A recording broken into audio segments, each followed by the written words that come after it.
Contexto marcial, supervivencia o deporte. ¿Qué eres? ¿Un atleta o un artista marcial?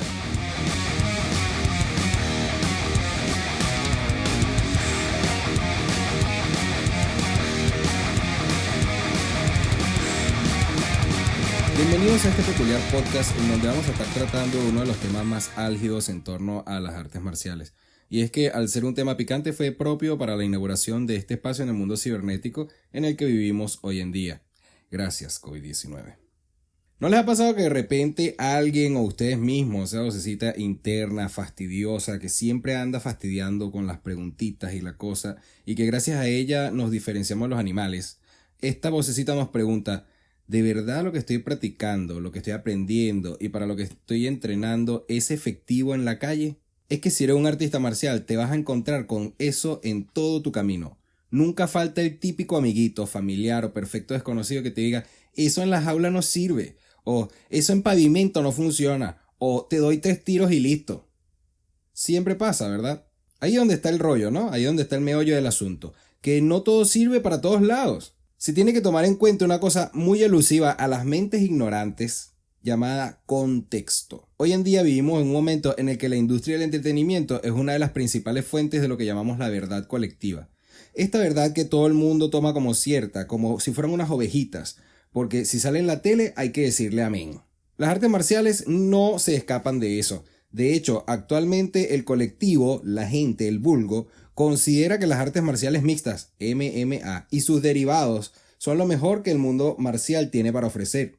Y ahí es donde están equivocados. Precisamente son lo mejor que tienen para ofrecer en cuanto a entretenimiento, porque estamos viéndolo en un medio de entretenimiento. No estamos viendo la realidad, el contexto, en dónde están sucediendo las cosas y cómo suceden las cosas. La dinámica de la violencia es otro tema total y absolutamente distinto al de un deporte. Esto denota una enorme falta de pensamiento crítico, una gran ignorancia y una falta de enfoque contextual de parte de la gente que considera que esto es así, que a la televisión hay que decirle amén, que a internet hay que creerle todo. Y les tengo una mala noticia. En internet sale la información desperdigada y la gran mayoría de las veces ilógica y loca. Mucha gente publica muchas cosas en internet porque es un medio muy libre. Y la televisión siempre te quiere mostrar lo que ellos quieren que tú veas, lo que vende. Eso no quiere decir que funcione. Yo recuerdo cuando yo estaba joven, habían unos comerciales de unos detergentes llamados Tapa Amarilla y siempre salía la publicidad de este señor viejito con un mostacho gigante diciendo Tapa Amarilla, el mejor detergente, el mejor X o Y, bla bla bla, y era lo peor que podía haber en el mercado. Pero como estaba en la televisión, la gente decía amén. Y eso lamentablemente es lo que está sucediendo hoy en día en el mundo marcial. Ahora vamos a hablar un poco de qué es esto del contexto, ¿no? El contexto es qué es lo que está pasando, ¿verdad? ¿Dónde está pasando? ¿Sí? Si yo me encuentro en un banco, yo no puedo estar pegado al teléfono celular porque en la gran mayoría de los bancos está prohibido. Pero si yo estoy en mi casa, puedo estar pegado al teléfono celular como mejor me parezca. Ahora, si yo estoy en una avenida, en Petare, que es uno de los barrios más peligrosos de Caracas, lo peor que puedes hacer es siquiera asomar la esquinita de tu celular de tu bolsillo. Así que cada uno de esos contextos va a gobernar la actividad que voy a estar realizando en el momento. Y las decisiones que yo vaya a estar realizando en ese lugar tienen que ser acordes a ese lugar y a todo lo que le rodea. Es decir, nosotros no tenemos las mismas condiciones en nuestras casas que en la esquina, que en la avenida, que en una plaza, por mucho que estemos hablando de la calle. De la misma manera, no es lo mismo estar detrás de un micrófono hablando este tipo de cosas y haberse enfrentado a esos problemas en la ciudad capital de Venezuela, uno de los países más violentos del mundo. Entonces, si hablamos acerca de cuántos contextos hay, vamos a estar hablando durante muchísimo tiempo y se va a perder la esencia de este podcast. La idea de contexto es que se entienda que las situaciones van a variar dependiendo de dónde estemos y cuáles son las condiciones que nos rodean. Si estamos hablando de la jaula, que es el típico contexto de las artes marciales mixtas, vamos a darnos cuenta de que estamos hablando de un contexto deportivo. de un deporte sangriento. Sí, yo no estoy diciendo que no, es sangriento y requiere de alta preparación física del atleta. El atleta puede ser artista marcial, sí, por supuesto, pero sigue siendo un atleta porque se trata de un deporte, ¿sí? En el deporte tenemos referees, tenemos jueces, tenemos espectadores, tenemos un área controlada, un laboratorio controlado, donde todo está supervisado por gente experta en el área, ¿sí? De esta manera, un referee va a defenderte si el agresor está utilizando, por ejemplo, rodillas sobre tu cuerpo cuando tú tienes 3 puntos de apoyo sobre el piso. Estas reglas son las que determinan que las artes marciales mixtas son un deporte, porque en la calle nadie va a estar con miramientos de que si de repente yo te veo en el piso no te puedo pegar una rodilla en la cara. Tan simple como eso. En la calle no hay referees, en la calle no hay jueces y la gran mayoría de las veces todos los que estén alrededor de nosotros van a estar en nuestra contra. Hay una verdad inexorable cuando se trata de la calle y es que tú siempre vas a ser la víctima. Sí, siempre vas a ser la víctima a pesar de que tengas todo controlado y que seas un as en las artes marciales. Si yo digo que tú vas a ser la víctima, no estoy diciendo que tú vas a ser el que resulte golpeado o el que resulte agredido, etcétera, etcétera. Lo que estoy diciendo es que la gran mayoría de las veces, la gran mayoría de los artistas marciales, no andamos por ahí por la calle buscando problemas o tratando de robar a otras personas, como lo hacen los agresores y depredadores callejeros. La gran mayoría de las veces el artista marcial va a estar viviendo su vida y tranquilo cuando el problema de repente llega a él. El agresor que se comió la luz porque se equivocó de presa, ¿verdad? El agresor va a llegar y va a presentar el problema. Por lo tanto, la víctima eres tú. Y ese es uno de los múltiples contextos que te puedes encontrar en la calle, en donde tú vas a estar tranquilo y va a llegar el agresor y te va a tomar por sorpresa. Recordemos que los agresores son como los depredadores en el mundo animal. Ellos van a seleccionar su presa y luego de estudiarla es que van a decidir atacar, a menos de que estén absolutamente desesperados y ataquen a cualquiera, lo cual no va a suceder. Siempre ellos van a tomar en cuenta la superioridad física, la superioridad técnica, la superioridad táctica, que son aspectos que vamos a estar hablando en otras ocasiones. Pero visto a grandes rasgos, se trata acerca de qué tan superior es la otra persona respecto de mí, de qué herramientas dispone, está acompañado, de quién está acompañado, etcétera, etcétera. Los multiplicadores de fuerza son un ejemplo claro de ello.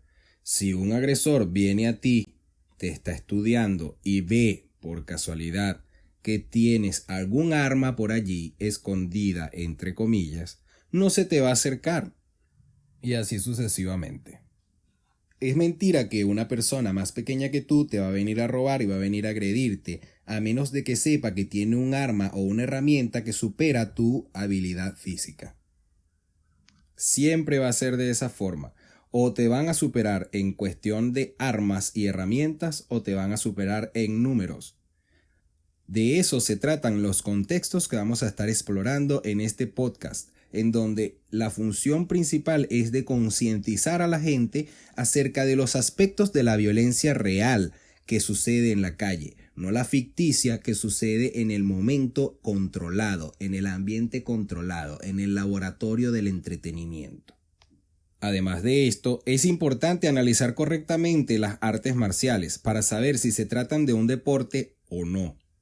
¿Qué convierte un arte marcial en un deporte? Tener reglas preestablecidas, claras e inquebrantables, tener categorías, árbitros, jueces y demás. En la calle no hay categorías. Y si además de esto analizamos la forma en la que entrenas, practicas o incluso piensas, sabremos para qué contexto te estás preparando. Hay estilos de artes marciales que entrenan de manera tradicional, endureciendo el cuerpo de múltiples formas para poder trabajarlo como un arma. Hay artes marciales en donde simplemente nos vamos a dedicar a hacer puntos. Y lamentablemente, hacer puntos en la calle no sirve. Puede que las herramientas que estás potenciando te aumenten la velocidad y te ayuden incluso a poder abatir a un ciudadano común y corriente. Pero cuando se trata de gente que ya está en la calle ejerciendo su profesión de criminal, debemos tomar por sentado que sabe lo que hace. Entonces es importante ir resaltando las diferencias entre cada una de las artes marciales y el enfoque que tienen al respecto de la realidad.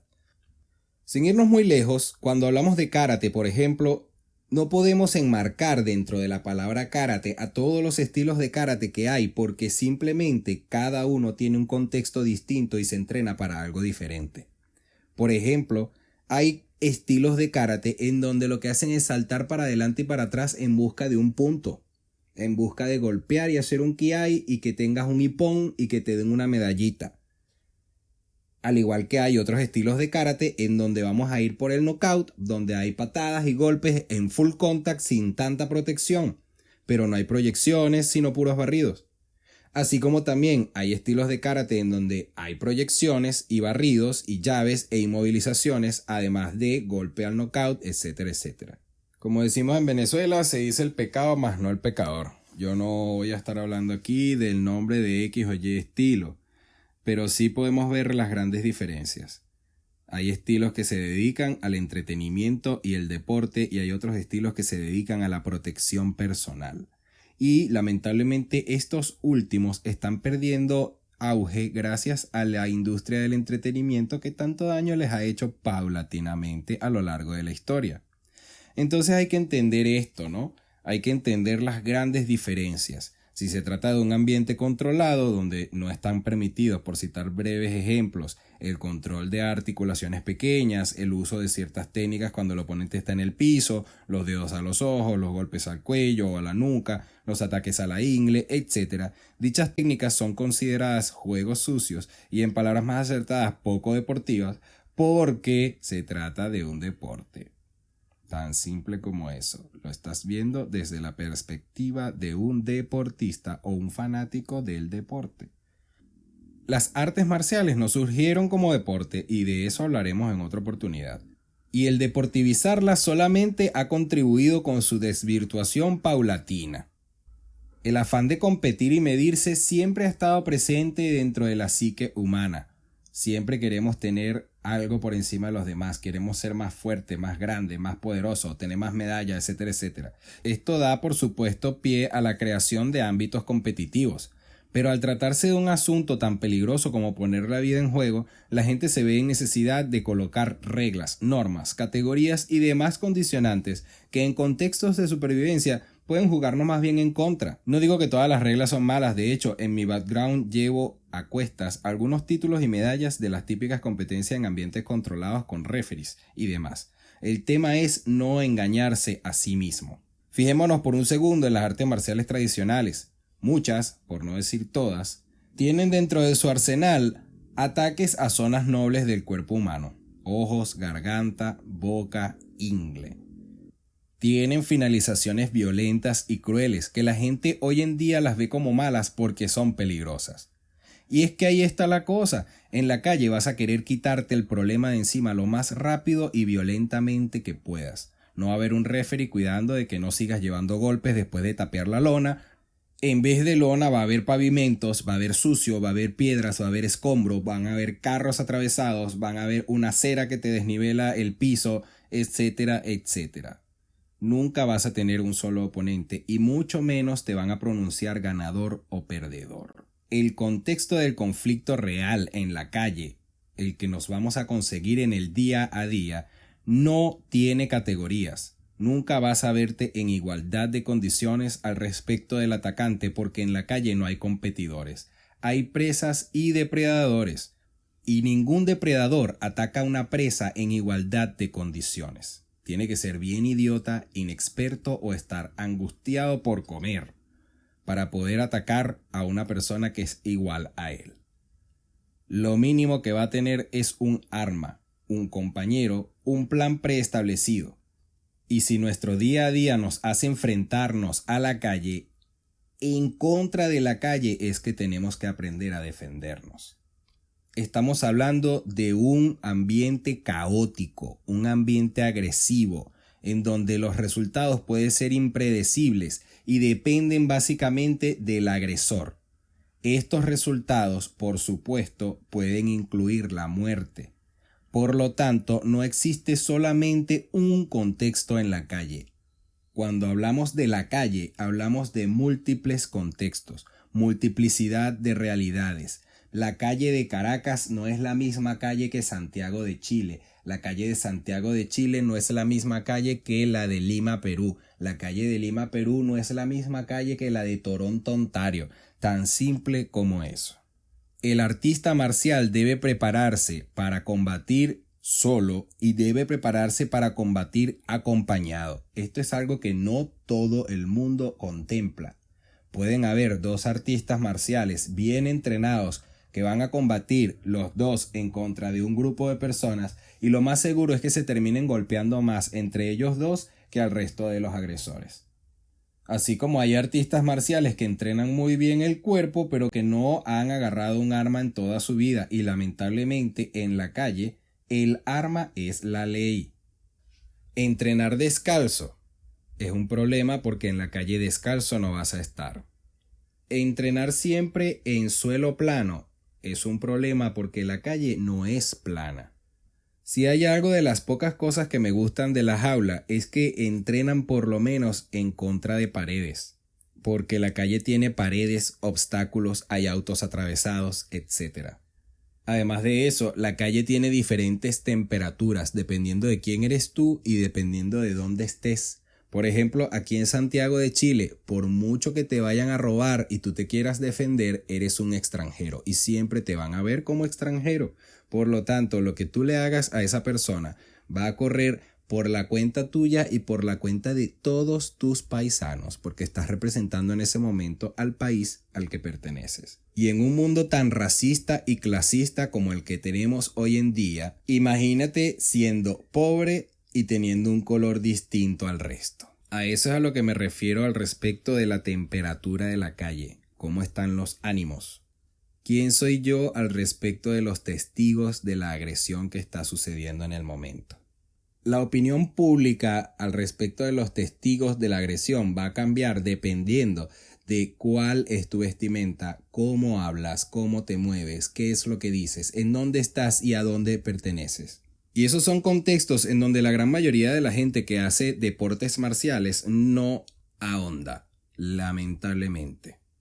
Y es que la realidad real del conflicto tiene tantas aristas que es difícil poder dominarlas todas, pero que si ni siquiera las ves, lamentablemente van a jugar en tu contra. Ahora te preguntarás ¿a qué quiero llegar con toda esta charla? En realidad lo que quiero es que pienses, que reflexiones en torno a ti, en torno a lo que tú haces. ¿Por qué lo haces? ¿Qué es lo que haces? No está mal querer ser un artista marcial, no está mal querer ser un atleta, pero no son lo mismo, ni entrenan igual. Entonces tú estás entrenando para ganar medallas, trofeos, competencias, o estás aprendiendo a neutralizar a uno o más oponentes de la manera más violenta y más rápida posible. Asegurar la supervivencia no es trabajo fácil y mucho menos salir ileso de una agresión callejera. ¿Qué piensas al respecto de las técnicas sucias, deshonrosas y antideportivas? ¿Son parte de tu arsenal o están mal vistas por ti? ¿Cómo está configurada tu mente? ¿Tu mente está configurada en modo competencia o en modo supervivencia? ¿Observas tu entorno? ¿Ves todo lo que sucede alrededor tuyo? ¿Tienes control de la situación? ¿Estás al tanto de todo lo que está sucediendo? En las próximas entregas de este podcast vamos a estar hablando de diferentes aspectos al respecto de este tema, de los diferentes contextos que pueden haber y de cómo podemos salvarnos de múltiples escenarios. Ese tipo de cosas en donde lamentablemente no todo el mundo toca porque toca múltiples fibras muy sensibles de la sociedad. Y que como nosotros pertenecemos a la sociedad, el ir en contra de lo que el vulgo o el común determina como bueno o malo es estar loco. Pues en el mundo de los ciegos, el tuerto es rey. Como todo el mundo en las artes marciales y en los sistemas de defensa personal te van a decir, el mejor conflicto es el que se evita. Pero cuando es inevitable, la idea es tener el cerebro configurado en supervivencia y el cuerpo entrenado para poder garantizar esto. Lamentablemente, nuestro cuerpo se rige en función de la memoria muscular y en cuanto a nuestra actitud física es que vamos a poder responder. Así que no basta con solamente practicar un arte marcial que se enfoque en la supervivencia callejera. También hay que potenciar la fuerza muscular, la flexibilidad, el mindset, etcétera, etcétera. Son múltiples las aristas que representan al ser humano dentro de la violencia callejera y las múltiples cosas que podemos hacer para mejorar nuestro porcentaje de supervivencia son lo único que podemos hacer al respecto de este tipo de ambientes caóticos en donde ni siquiera yo sé qué va a pasar conmigo el día de mañana cuando salga de mi casa. Para finalizar, quiero que entiendas, entrenas como peleas y peleas como entrenas. De nada te va a servir pensar que un referee va a venir en tu ayuda cuando estés en la calle, cuando estés en otro contexto que no sea el deportivo. Para próximas entregas vamos a estar también trabajando muchísimo el tema de cómo no morir. Al respecto de muchos sistemas de defensa personal en donde las técnicas que se enseñan con la intención de que las apliques en la calle, pero que lamentablemente lo que vas a hacer es morir porque no toman en cuenta ciertos aspectos que pueden mejorar muchísimo la supervivencia callejera. Entonces reflexiona, no te engañes a ti mismo. Sé sincero, sé correcto y sé recto en el camino que elegiste. Y si ya viste que el camino no funciona, cambia, que aún estás a tiempo. Nunca es tarde. Con ustedes estuvo Misael Mujica, instructor de artes marciales.